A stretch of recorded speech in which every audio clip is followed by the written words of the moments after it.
Az önce sen de dinlediğim kadarıyla katılım oranlarına dikkat çektin. Gerçekten de Kürdistan bölgesinde yani Kerkük'te biraz daha bizim önceki seçimlere baktığımız zaman durum bu Kürt sorunu bağlamında biraz daha yüksek oluyordu. Katılım oranları yüksek oluyordu. Ancak öyle görünüyor ki Kerkük'te de %23 oranlarında kalmıştı öğlen saatlerinde. Akşam saatlerine kadar yani bu saate kadar ikiye katlamış olabilir mi? Biraz zor diyebilirim Selahattin. Şimdi bazı seçimler yaz ayına denk geldiği için Selahattin insanlar gündüz saatlerinde hava oldukça sıcak olduğu için aslında öğleden sonra böyle akşam saatlerine doğru oy kullanmayı tercih edebiliyor. Ancak bugün Irak genelinde de Kürdistan bölgesinde de özellikle oldukça temiz, serin bir havanın hakim olduğu görülüyor. Belki bizi yanıltır ama ilk gözlemlerimiz oldukça biraz karamsar diyebiliriz. Evet, yani en sıcak yer Necef ve Bağdat bile 30-32 dereceydi ben dün gördüğümde. Peki şimdi Süleymaniye ve Hevler'de de katılımın çok düşük olduğuna dair bilgiler vardı.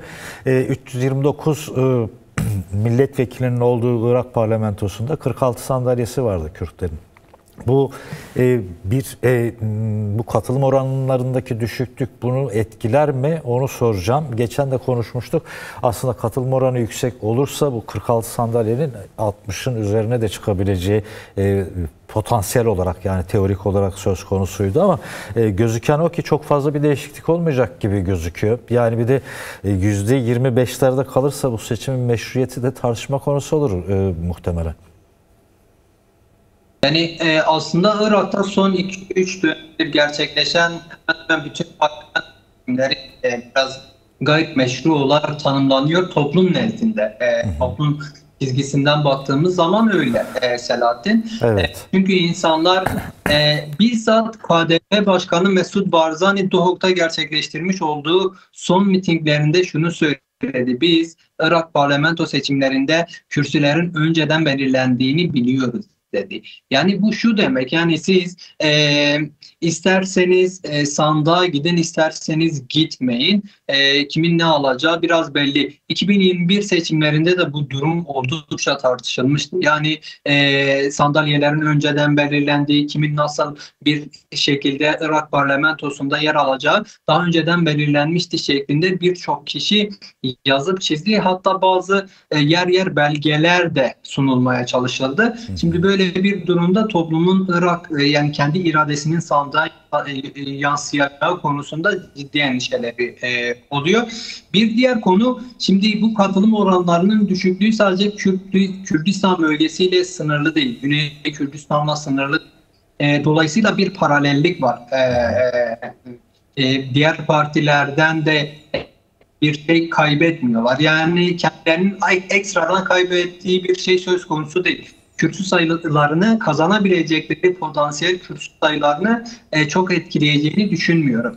Zaten çünkü 46 parlamenter zaten var. Evet. Kim olursa olsun, hangi parti olursa olsun Kürtler adına yazılacak 46 kürsüleri var. Aynı şekilde Musul, Kerkük, Selahattin, Diyala kentlerinde ne kadar parlamenter üstüne koyabilirlerse Kürdistan bölgesindeki siyasi partiler için o kadar iyi. Yani kendi statüleri için veya işte tartışmalı bölgeler kaderlerinin tayini için oldukça önemli. Sembolik anlam ifade ediyor veya Bağdat'ta siyasi anlamda ellerini güçlendiriyor Kürtlerin.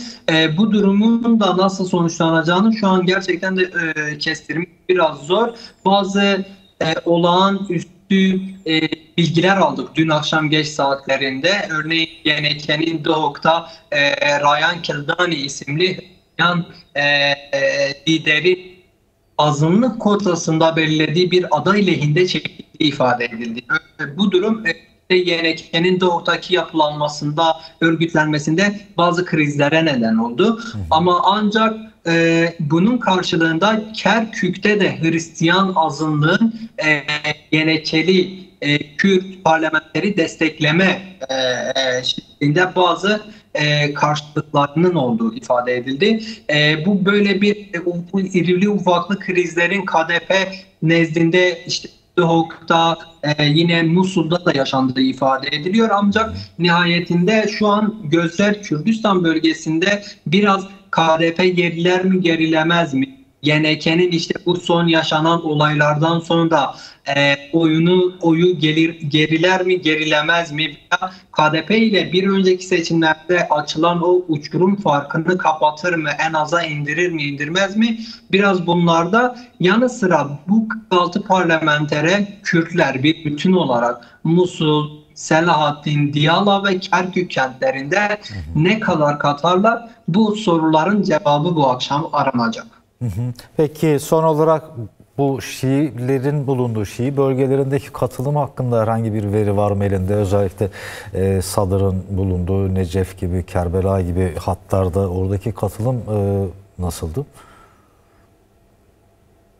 Tam olarak listeyi böyle gözlerimin önünde canlandırmaya çalışıyorum. Böyle gitmeye çalışıyorum Selahattin. %10-15 civarlarında birçok kent görüyorum. Hani Necef gibi kentlerde. Sünnilerde biraz daha yüksekti. Bunu kabul etmek lazım. Selahattin zaten en yüksek katılımın yaşandığı yerdi. Buna da yüksek katılım denir mi ayrı bir konu da. Var olan yani katılımların en yüksek. Evet. %30,5'tu, en yükseği oydu. Yine Musul'da zaten Sünnilerin etkili olduğu bir kent. Orada da %30 bandını yakalamıştı öğlen saatlerindeki verileri. Ambar yine işte Takaddum Muhammed Halbusi'nin liderlik ettiği bir kenttir. Yani bunun imzasını taşıyor. Orada da %30'lara yakın bir katılım oranı vardı. Ancak ne yazık ki Kerbela'da da Necef'te de Basra'da da Şiilerin oldukça az düzeyde bir katılım sağladığı gözleniyor. Bu bizi şaşırtmıyor. Niçin Selahattin, biz önceki programımızda şu öngörüde bulunmuştuk. Zaten en büyük Şii siyasi parti Sadr Hareketi. Evet. Sadr Hareketi'nin %20'ye yakın civarında bir oy aldığını düşünsek, boykotunun toplamdaki bu katılımı en az %10-15 oranında etkileyebileceğini söylemiştik. Yani böyle bir matematiksel veri baktığımızda %40'ları bulması çok zor ama yine ne olacağını kesmek zor. Bazı şeyde de biraz yüksek bir katılım.